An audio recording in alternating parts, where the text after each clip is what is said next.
कसं सगळीकडे जरा भयानच वाटतंय. अगदीच पंख छाटल्यासारखे.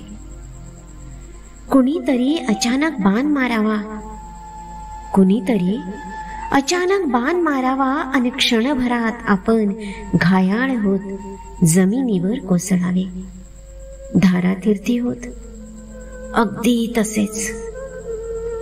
कुणास कळणारही नाही, कुणास कळणारही नाही मनातील सुप्त लाटांच्या प्रवाहांची खळबळ, मनातील उबळ.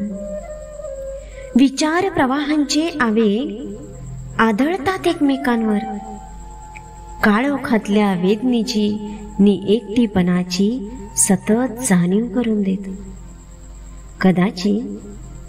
कदाचित सावलीची परिभाषा संपुष्टात आल्याची जणू एखाद्याने तार घेऊन यावी. टपटपणाऱ्या अश्रुत कविता भिजल्याने काळजाला भेदून गेली सै शब्द आवेगाने. कातर कातर झालेले मन, कातर कातर झालेले मन स्थिर अशा शांततेचा सतत भंग करू पाहतोय. अचानक येणारे वादळ सारे काही नेस्त नाबूद करून जातो, कुणाचीही तमा न बाळगता. नकळतपणे घडणाऱ्या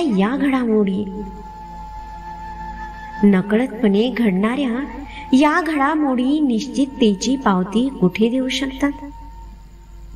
नियतीच्या हातचे खेळणेच आपण. शेवटी त्यांच्या मर्जीप्रमाणे जगणे मात्र अपरिहार्यच. नियतीच्या हातचे खेळणेच आपण. शेवटी त्यांच्या मर्जीप्रमाणे जगणे मात्र अपरिहार्यच. कठपुतळीप्रमाणे नाचत असतो आपण. कठपुतळीप्रमाणे नाचत असतो आपण जीव गहाण ठेवत.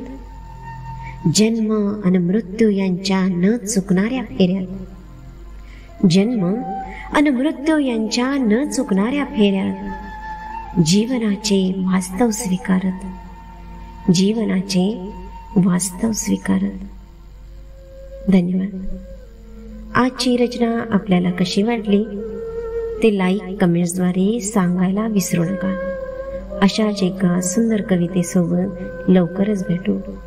तत्पूर्वी चॅनलवर नवीन असाल तर सबस्क्राईब करायला विसरू नका. धन्यवाद.